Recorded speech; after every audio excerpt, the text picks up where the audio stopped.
Alright. What time Magand is it? magandang hapon Kuya Aaron, Ate Love. It's so nice to see you again, today.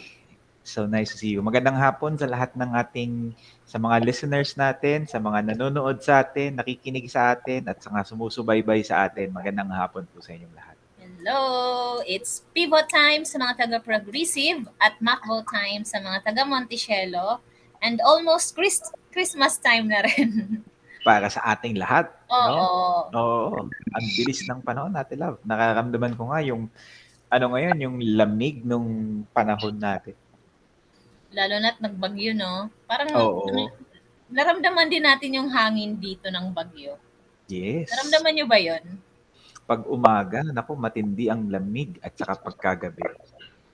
Oo nga. Baka yung Parang iba hindi na naliligo sa lamig. oo, giniginaw, giginawin ka sa lamig, eh.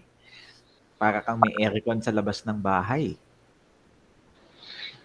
Panalangin natin ang Palawan, ang Cebu, Cebu, ang naku, Bohol na talagang apektado ngayon ng bagyong Odette. Yung iba wala pang mga signal at kuryente. naku. Let's pray for shelter at saka relief doon sa mga nangangailangan, especially pandemic pa rin ngayon. Talagang nagsasabay-sabay ang mga suliranin. Yes, naku isama natin 'yan sa ating panalangin 'no. Talagang matindi yung bagyo na kanilang pinagdaanan etong mga nakaraang araw lang.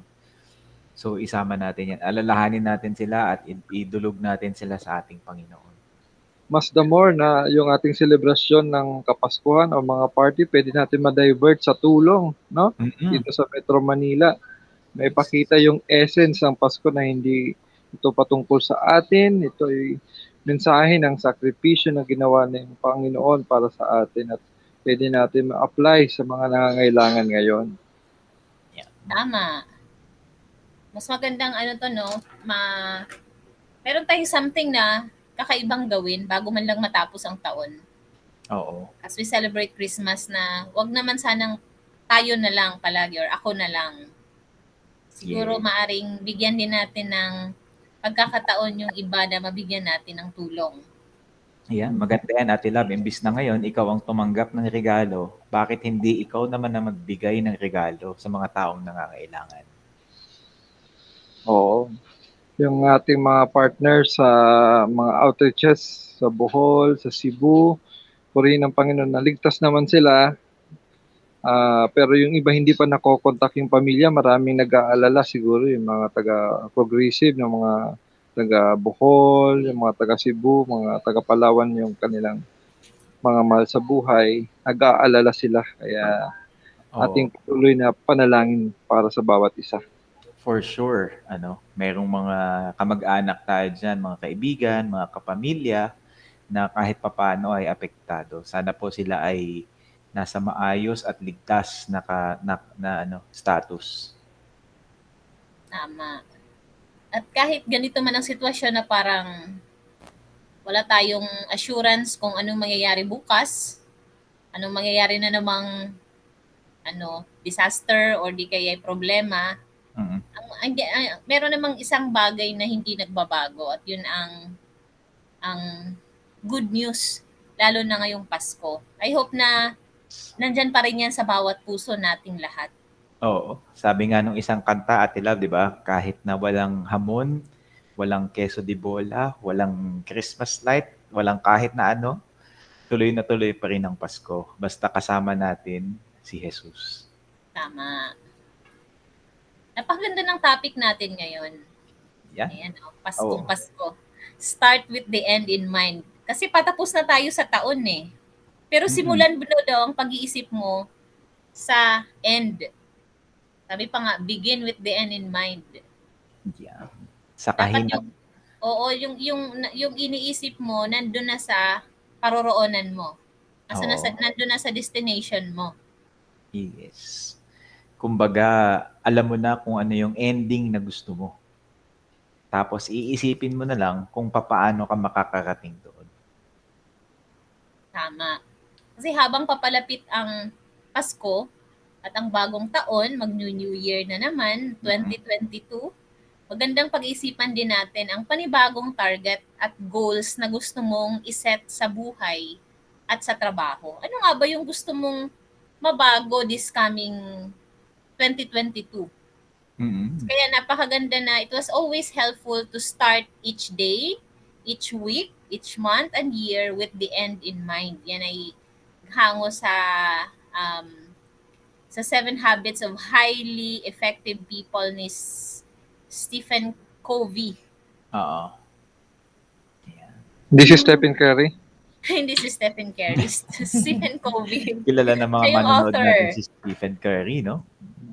Oo. Top 1 na siya ngayon.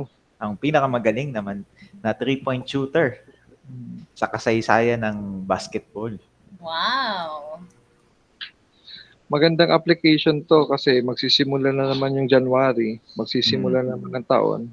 At ngayon, December, nasa end naman tayo. Parang convergence siya ng ating topic for this afternoon. Pwede tayo magkaroon ng panibagong pananaw sa sisimulan sa pag-evaluate ng ating 2021. Yes, I'm sure marami sa atin, no, sa mga nakikinig sa atin kay Aaron at Love, meron niyang mga goals at saka mga plano nung nag-start ang taon na ito. Ang tanong nangyari ba? O may nangyari bang, may natupad ba sa kanila mga pinaplano? Yung iba baka nagplano na pumayat, yung iba nagplano baka makaipon, yung iba nagplano baka magkaroon ng relationship, ganyan, mag-asawa, magkapamilya. Ang tanong natin dyan is kung may nangyari ba dun, nagawan ba natin ng paraan para tayo ay makarating dun sa ating plano or para mangyari yung ating pinaplano. Magandang itanong dyan kung alin sa mga naplano mo noong January 2021 ang naisagawa mo ngayong taon. Yes. Meron ba? Or baka naman may nadagdag kang naisagawa pero hindi maganda. Negatibo ang Naging negatibo ang nasagawa mo, naging negatibo yung nangyari instead na maganda sana positive. Alam ko parang nag-topic tayo noon na mag-set tayo ng mga kapuri-puri na mga goals sa buhay.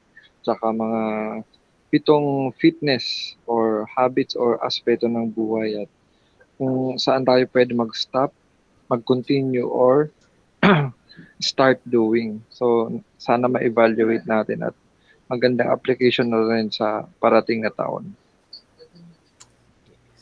Kaya evaluate po natin ang sarili. Sabi pa nga, the best teacher daw or the evaluated experience. Hindi lamang yung experience, kundi evaluated. Ibig sabihin, na-check mo kung alin doon ang dapat ipagpatuloy mo, alin ang naging maganda at alin ang mga na hindi mo na dapat ginagawa.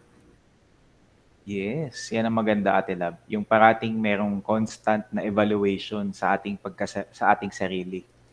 Kasi pagkakilala mo, kung alam mo kung nasaan ka, alam mo kung ano yung kahinaan, kalakasan, saan ka magaling, at ano yung mga pangangailangan mo at saan yung direction mo sa buhay, dyan ka makakakuha ng direction or ng lakas para alamin kung ano yung mga kailangan ayusin sa ating buhay. Hindi man maging perpekto ang mga plano, pero sa awa ng Lord, merong progression. Ibig sabihin, ang ganda pa naman ng pangalan ng progressive, no? Progressive. May pagpo-progress. May pag-unlad ang buhay. I hope na ngayong darating na taon, may pag-unlad po ang buhay natin. Hindi lamang sa pera, hindi lamang sa pag-unlad sa katawan. Dati payat, ngayon mataba na. Nako. Hindi lamang pag-unlad sa ipon o pag-unlad sa relationship. Sana pag-unlad din sa ating pag-uugali, values. Sa pagkatao, no? Sa Siguro pagkatao. merong At character pagkilala na kay Lord. Yes. Oo, sa ating spiritual. Yan, malaking bagay din yan. Ang tinutumbok din dito yung vision o yung pananaw sa buhay, yung magsisimula doon sa katapusan. Ibig sabihin, meron ka ng parang big picture ng yung gagawin para sa yung negosyo, para sa yung career, sa trabaho, o para sa yung personal na buhay. Tama. So may tanong dito, what are the things that you should consider as you begin with the end in mind? Ano daw yung kailangan mong i-consider? Kailangan mong isama sa iyong mga plano habang ikaw ay nag-iisip kung anong gusto mong marating sa taong ito, sa parating na taon. So, anong dapat i-consider natin? Meron tayong 3 tips na ibinigay dito sa pro tips, professional tips. I hope po ma-apply natin. Ang ganda nitong tanong kasi parang hindi tayo nililimitahan kahit may mga pagkakamali tayo sa buhay. Kahit may mga maling desisyon tayo, mayroon tayong pagkabagsak, pwede palang bumangon, pwede palang mag-recover, pwede palang maayos yung mga buhay natin. Yeah. Maganda yan, Kuya Aaron, ano? Parang ibig sabihin, laging may pag-asa parati, pwedeng magbagong buhay parati, pwedeng iayos ang pagkakamali o itama ang pagkakamali, di ba? Correct. Kahit yung kwento ng unang Pasko, napakaganda. Mm. Nung kahit nagkasala ang unang tao, nung sinumpa sila, meron pa rin na mga pagliligtas o plano ng Diyos. Kung maalala nyo yung talata na yon sa Genesis, sino nakakaalala nung propesiya na yun yung prototype o simula na talaga ng Pasko. Nasa Oo nga. Genesis Genesis chapter 3 verse 15. Assignment niyo po yan. Basahin niyo yung Bible ninyo. Alamin niyo kung anong naka-indicate doon. Mas magandang i-memorize niyo. Yun po ang unang Pasko. Mm-mm. Ito yung magandang tanong natin kay Aaron Ate Love. Ayan. What are the things that you should consider as you begin with the end in mind? Ayan. Narito ang 3 tips. Pag-usapan natin. Una, alamin ang iyong paroroonan. Ayan. Ano bang gusto mong marating sa buhay? Diba? Saan mo gusto makarating or anong gusto mong mangyari sa iyong buhay? Kumbaga, after siguro sa loob ng 1 taon o 2 taon o 3 taon o 5 taon, anong gusto mo na makita na mangyari sa buhay mo? Mabuting maalamin at linawin kung ano ang gusto mong marating. Dapat alam mo eh. Hindi yung go with the flow ka lang. Kung ano yung impluensya sa'yo, sige, papayag ka na, gagaya ka na. Kung ano yung uso, gagaya ka na. Kunyari, umuso yung talpak, tatalpak ka na rin. Nako, oo. So, kung ano yung naging uso sa kultura, gagaya ka na rin. So, parang hindi naman talaga yun ang gusto mo, pero sumunod ka na lang na go with the flow, na delay ang mga plano mo. Yes, maganda dyan, Kuya Aaron, Ate Love. Pag hindi mo alam yung iyong paroroonan o iyong plano, marami kang marahil ng mga lakas, effort, time na sasayangin sa mga bagay na hindi naman makakatulong sa pag-accomplish ng iyong plano. So Oo nga. nag-uubos ka ng oras na magpuyat na mag-aral ng pagiging engineer o pagiging engineer. Pero ang plano mo pala sa buhay ay maging doktor. So hindi siya makakatulong. Sayang yung oras mo kasi hindi mo na pagplanuhan ng maayos. Oo nga. Madalas, pag di mo inalam kung saan ka papatungo, madalas naliligaw ka. Yan. Parang ililigaw ka lang kung saan yung uso. Kung saan yung mas marami dun ka sa lang sasabay. Kahit di naman yun ang papupuntahan mo dapat eh. Oo. Diba? Hindi naman yun dapat ang destination mo. Kahit yung istorya ng Pasko, di ba, may mga naghahanap kay Jesus, hindi sila naligaw. Focus sila doon sa daan, yung mga matatalinong tao, the wise men coming from the east. They have journeyed so far away sa Mateo 2, mababasa natin, at meron pang humadlang doon. Pero alam na mga matatalinong taong ito ang kanilang paroroonan. They know, sa simula pa lang, they have the end in mind. They need to achieve the mission. Kahit naramdaman nila at nakita nila may pang na threat itong Herod. Talagang hindi sila nagpadala sa ibang mga daan, kundi bumalik sila sa mga tamang daan patungo doon kay Jesus at natagpuan nila. Mayroong magandang reflection yon kasi may threat, mayroong mission, medyo dangerous yung panahon na yon, pero dahil meron tayong vision, meron tayong end in mind, tatapusin hanggang ma-accomplish yung mga goals natin. sana hindi tayo ma-discourage, no, kung minsan may detour sa daanan, sa journey. Madalas kasi, akala natin ang journey is madali, makakarating agad, pero maraming mga hurdles. Alam mo yung kapag yung mga racer, may mga hurdles yan eh, may mga humps na pagdadaanan. Kung nakafocus ka sa hump, madalas mababagal ang journey mo. Pero pag nakafocus ka sa end, kasi yun talaga ang gusto mong marating, so kahit ano bang pagsubok yan, talagang pagsusumikapan mong malagpasan. Yes. Kumbaga, kung alam mo kung saan ang iyong destinasyon or yung iyong plano or yung iyong vision sa buhay, it will serve as a fuel or a motivation, di ba? Talagang gaganahan ka, magpupursige ka kahit na mahirap yung pinagdadaanan kasi may pangarap at may plano ka sa buhay. Tama. So Ibig ano po yung sabihin, nasa... Yes, Kay. tatanggalin mo yung mga hindi karapat-dapat doon sa iyong paroroonan. Yung nakakahadlang, napakaganda mensahe din ng ating anniversary sa last Sunday, Hebrews chapter 12 verse 1. Kung ano daw yung mga nakakabigat doon sa takbuhin natin, sa ating ilay aside yung every weight, yung mga bigat, yung mga bisyo, yung mga hindi magandang gawa, pwede natin tanggalin para ma-achieve yung goals natin. Tama. Kasi madalas sa journey, pinupulot mo yung mga pasanin na hindi naman dapat dinadala eh. Hindi naman dapat kasama sa journey. Napulot mo yung mga bisyo, magandang ano yan, illustration, Kuya Aaron. So, bumabagal. Yes. Ano ba yung nagpapabigat sa journey mo ngayon? Ano yung humahatak sa'yo na mag-speed up? Pabilisin ang iyong pagbibiyahe sa paroroonan mo. Baka kasi kailangan mong i-check at nakasabit sila na hindi naman dapat kasama sa iyong paglalakbay. Yung mga bisyo na yan na hindi dapat pinupulot, ginagawa. Kasi wala namang naging magandang dulot. Tama. Yes. Diba? Dapat yan, kumbaga hubarin at tanggalin. Kasi kung hindi, babagal ka sa pag-accomplish ng iyong plano sa buhay.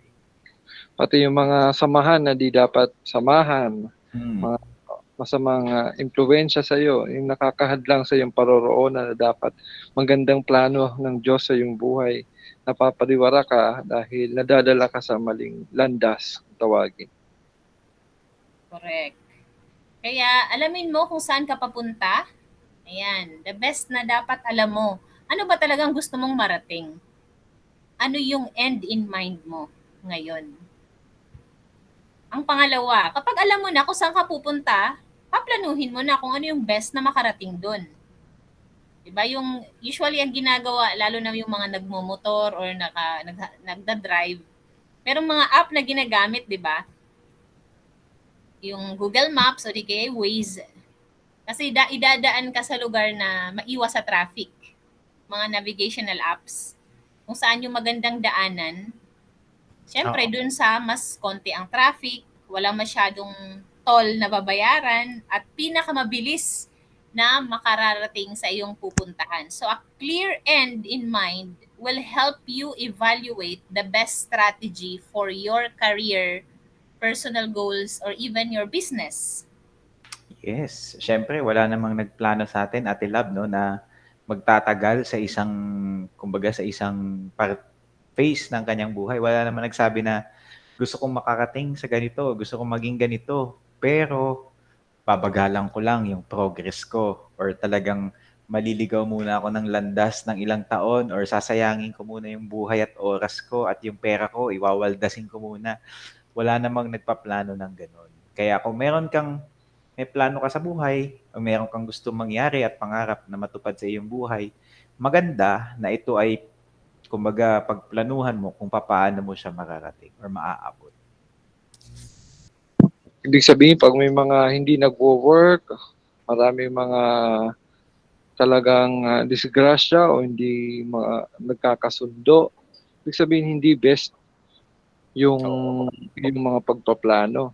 Yes. Kaya marahil dapat ilista, mag-inventaryo ka ngayong patapos yung taon. 2021, ilan ba mga desisyon, mga naisip, mga wrong decisions at saka tamang desisyon na pwede nating balikan para matuto naman tayo. We learn from our mistakes. Though hindi natin identity yung mistakes, pero pwede tayong matuto doon at mag-move on. Yes. Maganda yung may plano. Pero bukod sa plano, maganda din na yung isa katuparan natin yung ating plano. Tama. Isa katuparan. Yan talaga. Kung nakikinig ka ngayon, wag lang ipalabas at kabilang tenga na, para sa kanila yan, hindi yan para sa akin. Kasi maaring tayo yun eh. Mm-mm. Na ayaw mong pakinggan kasi nag enjoy ka pa dyan, alam mo naman kahit nag enjoy ka, hindi maganda ang destination yan. Yung iba, uuwi sa probinsya, magsisimula ng panibagong buhay ngayong bagong taon. Ano yung plano mo? Ano yung vision mo? Ano yung magiging big picture noon? Ano yung tatahakin mo? Dapat meron kang mga pagsangunian sa Diyos, sa pagsusulat, sa pagdahan-dahan na taimtim na dasal. Ganun po, para magkaroon tayo ng best na plano. Tama. Wag lang din umasa sa sariling karunungan. Sabi pa nga sa Proverbs 3, 5, and 6, trust in the Lord with all your heart and lean not on your own understanding. Huwag ka daw magtiwala sa sarili mo lang pag-unawa. In all your ways, sa lahat ng iyong mga dadaanin or tatahakin, kilalanin mo ang Diyos at siya ang mag-guide sa iyo sa iyong paroroonan. Napakagandang salita ng Lord yan na sana i-memorize natin, no? Proverbs 3, 5, and 6, or ano bang Tagalog ng Proverbs? Kawikaan. Kawikaan. Yun, naging ano natin yan, no? Series yung Kawikaan. Kawikaan 3, 5 and 6. 5 to 6. Gawing life verse natin. Napakagandang verse yan. Isa yan sa mga first verses na natutunan ko sa buong buhay ko. Yan yung pinakaunang verse na tinuro sa akin ng tatay ko. Napakaganda na yan, Ate Love. I think isa to sa, tingin ko marami sa mga nakikinig sa atin, yan din yung paborito nila. Proverbs 3, 5, and 6. Correct. At ang pangatlo, plinano mo na, alam mo na ang papuntahan mo, simulan mo na ang paglalakbay. Kailangan mo pa ba sisimulan? Later, saka na lang pag ready na ako.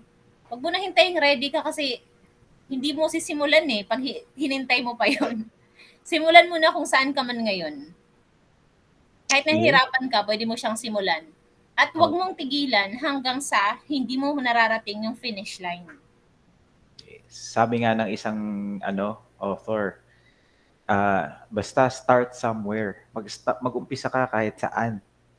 Kasi kahit na gaano kaganda ang iyong plano at iyong strategy at ang iyong vision, ang iyong pangarap, kung hindi mo gagawa, hindi ka mag-uumpisa, walang mararating yan. Correct. Hanggang pangarap na lang siya. Sabi nila, libre lang daw ang pangarap. Pero wag mong pangarapin lang. Oo. Simulan mong puntahan ang pangarap na yan. Kahit gaano pa kaliliit ang iyong mga ang tawag niyan? Hakbang. At least, wala ka na dun sa umpisa. Unti-unti ka nang nakakarating dun. Kasi yung iba nawawala ng pag-asa eh. Kasi nga, nakatingin sa pagsubok.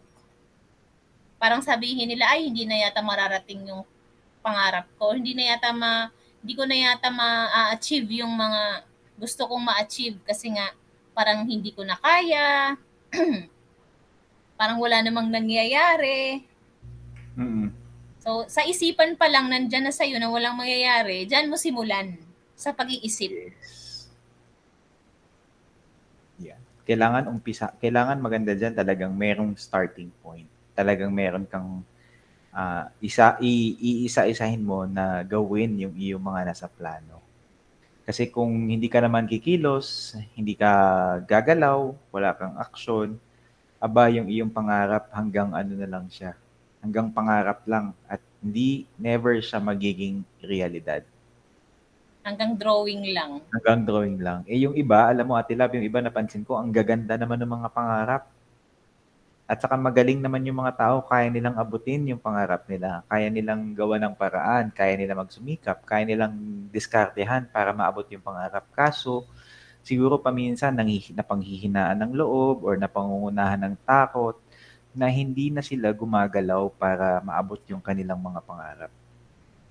Diba? At hindi ito pabilisan doon sa Oo. finish line kasi kanya-kanya tayo mayroong finish line. Kung ikukumpara natin yung takbuhin natin o landasin natin sa iba, talagang madidepress o magkakaroon tayo ng self-pity kasi yung comparison mo doon sa taong kakaiba naman yung mga kwento ng buhay. Tayo ay may sariling kwento, may sariling kakayahan, may sariling mga tinatahak na landasin. Kaya wag mag-apura, wag magdahan-dahan. Gawin mo lang yung tamang hakbang na para sa iyo para maabot mo ang iyong finish line. Tama. Kung kailangan mo man ng tulong para sa paglalakbay na yan, seek help. Humingi ka ng tulong at gabay. At ba't ang pinaka-importante dyan, yung hinihingan mo ng gabay, si Lord.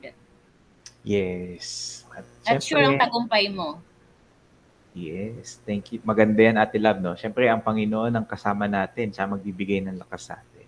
Kasama din natin yung mga taong nag-i-encourage o yung tumutulong sa atin na abutin yung mga pangarap natin. Siyempre, yan yung sasamahan mo. Pag yung mga taong sinisiraan ka, sinisira yung iyong moral, talagang negatibo at talagang hindi ka tinutulungan maabot ang iyong pangarap, yan yung mga taong dapat nating iwasan.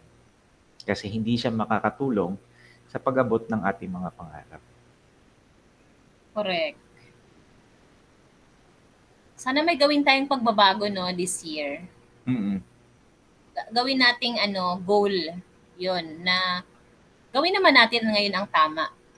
Para din sa atin 'yan, para din sa ating kapakanan. Meron ngang question dito na I hope masagot ninyo. Assignment po ninyo ito, sagutin niyo po Oo. ito. What is your end in mind? Ano yung napipicture mo sa sarili mo pagdating sa iyong trabaho? Ano yung end in mind mo anong goal mo sa trabaho mo? Kung may negosyo ka, anong goal mo sa negosyo mo? Sa kalusugan, may goal ka ba sa kalusugan? How about sa relasyon mo sa Diyos at sa tao? Yan. Maganda yung mga nabanggit mo, Ate Love, no? Parang nakikita ko dito is yung mga iba-ibang aspeto ng ating pagkatao. Meron sa trabaho, yung professional, meron sa negosyo, or yung sa health, meron din, physical. Tapos, syempre, meron ding spiritual. Maganda yung plano natin ay, kumbaga parang holistic. Yung Tama. buong pagkatao natin yung maapektuhan. Hindi lamang yung bulsa o hindi lamang yung spiritual or hindi lamang yung physical. Kumbaga lahat ng pagkatao natin ay may plano tayong ginagawa. Siyempre. Ganun yung ginawa ng Panginoong Hesus Holistic yung kanyang growth. Nakita natin after yung Luke 1, a Christmas story, Luke 2, he grew in wisdom, in stature, in favor with God and with men. Macho si Cristo, na matalino, hindi siya nag-bypass doon sa pag-aaral, sa human development. Talagang katulad sa atin, hindi nalalayo sa atin na yung Diyos na nagkatawang tao para sa atin. Grabing pagmamahal yon upang maramdaman talaga tayo talagang hindi ka nag-iisa, maramdaman natin na ang Diyos kasama sa ating paglago. Even though He was God, yet pinasok niya pagkatao para yan maipakita sa atin pinaka greatest example for holistic development, yung kabuuan na paglago ng tao, si Jesus. Yes. Oo. Napakagandang mensahe nito. And this message is this also gives us hope, pag-asa. Kasi kay Jesus, may pag-asa at may tsansa. We have chances, a lot of chances na binibigay ng Diyos sa atin. All we have to do is lumapit sa Kanya at ipagkaloob natin yung buhay natin sa Kanya. Na siya yung magiging Lord. Hindi lamang siya yung tinatawag nating Lord pag nagpe-pray, pero siya talaga yung naglo-Lord sa buhay mo. naglo-Lord sa buhay natin, sa puso natin. Siya yung kinukonsulta natin sa mga desisyon natin sa buhay. Kasi hindi lamang si Lord pang Sunday eh. Hindi lamang si Lord pang pivot, hindi lamang si Lord pang Christmas. Si Lord ay pang araw-araw kasama. Kasi person siya eh. Pwede mo siyang makasama sa lahat ng panahon. Pwede siyang makausap.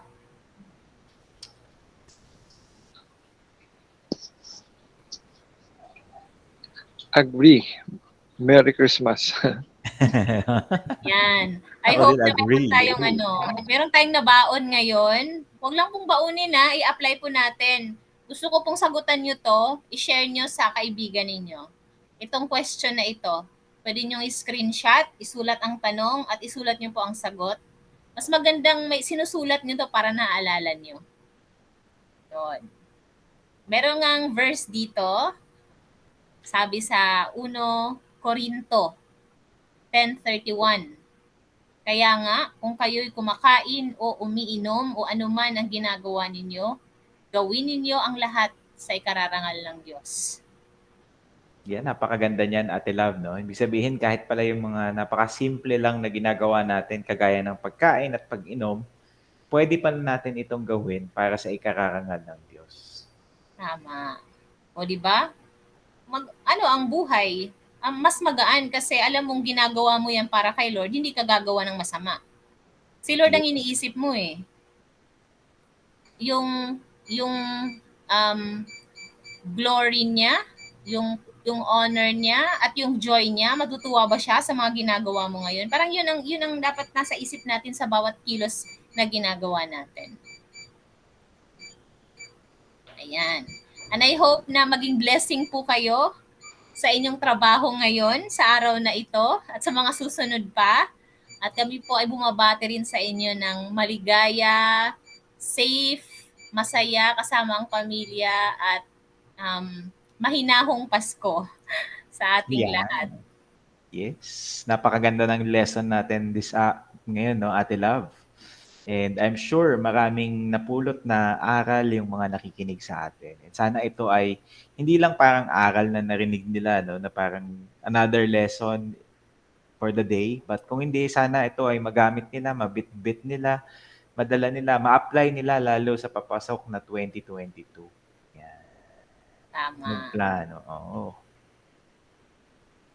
Ayan. So before we end, I would like to pray for our pivot friends and Macbo friends.